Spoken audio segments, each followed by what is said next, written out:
बिस्मिल्लाहिर्रहमानिर्रहीम अस्सलाम वालेकुम। वेलकम टू पाक अरब कुकिंग। तो कैसे हैं आप सब? अल्लाह ताला से दुआ है कि अल्लाह ताला आप सबको अपने घरों में खुश रखे, आबाद रखे। इसी दुआ के साथ आज की बहुत ही ज़बरदस्त रेसिपी की तरफ बढ़ते हैं। तो आज की रेसिपी में हम सहरी के लिए स्पेशल सा क्रंची सा क्रिस्पी सा पराठा बनाना सिखाएंगे आपको। ये पराठा बनाना बहुत ही आसान है, बहुत ही ईजी वे में आप ज़बरदस्त सा क्रिस्पी सा पराठा बना सकते हैं। तो चलिए बिस्मिल्लाह करते हैं और इस मज़ेदार सी रेसिपी को बनाना शुरू करते हैं। तो सबसे पहले मैंने लिया है आटा। आटा जो है ये रेगुलर आटा है जो घर में यूज़ किया जाता है रोटियां बनाने के लिए। अब इसके अंदर मैं ऐड करूँगी आधा चाय का चम्मच नमक, और साथ में इसके अंदर तकरीबन 3 से 4 खाने के चम्मच इसमें मैं घी ऐड कर लूँगी। और अब इसको अच्छे से हम कर लेंगे मिक्स, और फिर इसका हम आटा जो है वो गूंद लेंगे। आटा हमने ना तो ज़्यादा सख्त डो रखना है और ना ही ज़्यादा नरम। तो थोड़ा थोड़ा पानी ऐड करते जाएंगे और ज़बरदस्त सा डो जो है पराठा बनाने के लिए वो हम रेडी कर लेंगे। चैनल पर नए हैं तो काइंडली पाक अरब कुकिंग चैनल को सब्सक्राइब करें, साथ में जो बेल का आइकन है इसे लाजमी प्रेस करें ताकि हमारी आने वाली हर नई रेसिपी का नोटिफिकेशन आपको बर वक्त मिल सके। इसके अलावा मुख्तलिफ़ किस्म की रेसिपीज़ मेरे चैनल पर मौजूद हैं। आप कोई भी रेसिपी का नाम लिखें, मेरे चैनल का नाम लिखें, इंशाल्लाह आपको रेसिपी मिल जाएगी। तो आटा मैंने गूंद लिया है। अब इसको हम ढक कर छोड़ देंगे रेस्ट के लिए तकरीबन 10 मिनट के लिए। ये देखें ना तो ज़्यादा सख्त है डो और ना ही ज़्यादा नरम है। 10 मिनट इसको रेस्ट देंगे और फिर इसके हम पराठे बनाएंगे इंशाल्लाह। तो आटे को गूंदे हुए 10 मिनट गुजर चुके हैं। अब इसके हम पेड़े बनाएंगे। पेड़े जो हैं वो मीडियम साइज़ के हम बनाएंगे, ना ज़्यादा बड़े और ना ही ज़्यादा छोटे पेड़े। मीडियम साइज़ के इसके हम पेड़े बना लेंगे इस तरह से, इस तरह से। और इनको हम रखेंगे खुश्क आटा लगाकर। 2 पेड़े बनाएंगे और फिर खुश्क आटा लगाकर हाथों की मदद से प्रेस करते हुए इस तरह थोड़ा सा हम इसको शेप दे लेंगे इस तरह से, ताकि बाद में बेलने के लिए हमें आसानी रहे। दूसरे को भी कर लेंगे। इसके अलावा भी मुख्तलिफ़ किस्म के पराठों की रेसिपीज़ मेरे चैनल पर मौजूद हैं। आप सर्च करके देख सकते हैं पराठा रेसिपीज़ बाय पाक अरब कुकिंग के नाम से। तो इंशाल्लाह जितने भी पराठे की रेसिपीज़ हैं आपको मेरे चैनल पर मौजूद मिल जाएंगी। आप देखकर डिफरेंट किस्म के पराठे जो हैं वो बनाना सीख सकते हैं। अब इसकी हम रोटी बेल लेंगे इस तरह से।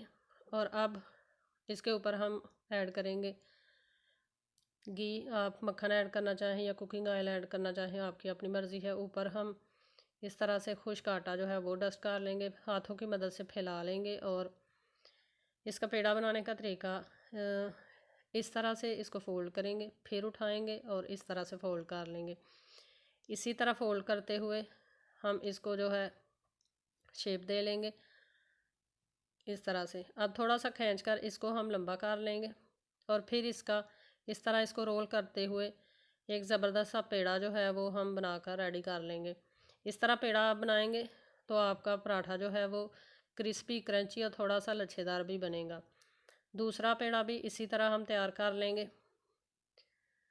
आप ये वाले पराठे जो हैं वो पहले से बनाकर फ्रीज़ भी कर सकते हैं, पूरा महीना आप इनको यूज़ कर सकते हैं। इस तरह से दरमियान से कट लगाएंगे। दूसरा तरीका पेड़ा बनाने का ये है, अगर आपने क्रिस्पी और क्रंची सा पराठा बनाना हो तो इस तरह से रोल करते जाएंगे और इसको हम कोन की शेप दे लेंगे। और फिर इस तरह हथेली के ऊपर रखकर ऊपर से इस तरह से प्रेस करते हुए इसका भी पेड़ा हम बनाकर रेडी कर लेंगे। अब पेड़ा बनाने के बाद इसको हमने बेलने की मदद से, रोटी को नहीं बेलना बल्कि हाथों की मदद से प्रेस करते हुए करेंगे। अगर हम बेलने की मदद से करेंगे तो इसके जो सारी लेयर्स हैं उनकी शेप ख़राब हो जाएगी और हमारा पराठा ज़्यादा क्रंची नहीं बनेगा। इस तरह हाथों की मदद से मैंने बना ली है रोटी।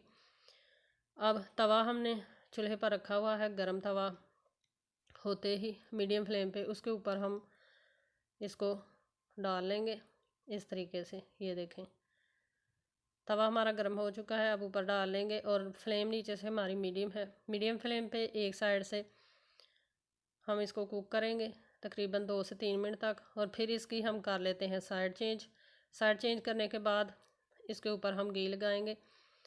आप मक्खन लगा सकते हैं, देसी घी का पराठा बनाना हो वो लगा सकते हैं, या कुकिंग ऑयल, जो आप यूज़ करना चाहें आपकी अपनी मर्ज़ी है। अब इसकी साइडें चेंज करते जाएंगे और ज़बरदस्त सा पराठा जो है वो हम पका कर रेडी कर लेंगे। अच्छे से इसको क्रिस्पी करेंगे, ज़्यादा तेज़ आंच पे पराठे को नहीं पकाएं, इस तरह पराठा ऊपर से जल जाता है और अंदर से आटा कच्चा रहता है। तो इस तरह से मीडियम सी फ्लेम पे आपने इसकी साइडें चेंज करते हुए दोनों साइड से अच्छी तरह से इसको पका लेना है। आप देख सकते हैं कितना ही क्रंची पराठा जो है और क्रिस्पी सा पराठा हमारा बनकर रेडी हो रहा है। इसी तरह आपने पराठा बनाना है। पराठे के अलावा मुख्तलिफ़ किस्म की बिरयानी की रेसिपीज़, मुख्तलिफ़ किस्म के पुलाव की रेसिपीज़ मेरे चैनल पर मौजूद हैं। आपको जो रेसिपी चाहिए हो, रेसिपी का नाम लिखें, मेरे चैनल का नाम लिखें, इंशाल्लाह आपको मिल जाएगी। अगर आप चैनल पर फर्स्ट टाइम हैं तो चैनल को ज़रूर सब्सक्राइब करें। पराठा हमारा पक चुका है, अब इसको हम सर्विंग प्लेट के अंदर निकाल लेते हैं। इस पराठे को आप नाश्ते में बनाकर, सहरी में बनाकर किसी भी सालन के साथ एंजॉय कर सकते हैं, अचार के साथ खा सकते हैं। मैं इसको इंशाल्लाह पाकिस्तान से आए हुए साग के साथ एंजॉय करूँगी। मेरी अम्मी जी ने साग भेजा था, तो साग को तड़का लगाना भी आपको सिखाया है। तो माशाल्लाह ज़बरदस्त सा पराठा जो है क्रिस्पी सा क्रंची सा हमारा बनकर रेडी हो चुका है। आई होप कि आपको ये ज़बरदस्त सी रेसिपी पसंद आई होगी। रेसिपी पसंद आई है तो आप इसको लाइक करें, फ्रेंड्स और फैमिली मेम्बर के साथ शेयर करें, कमेंट बॉक्स में प्यारा सा कमेंट करें। तो इसी रेसिपी के साथ हमें दीजिए इजाज़त। अपना बहुत सारा ख्याल रखिएगा, हमें दुआओं में याद रखिएगा। इंशाल्लाह फिर लौट कर आएंगे एक आसान मज़ेदार सी रेसिपी के साथ। तब तक के लिए अपना बहुत सारा ख्याल रखिएगा। पाक अरब कुकिंग चैनल को अपनी दुआओं में ज़रूर याद रखिएगा।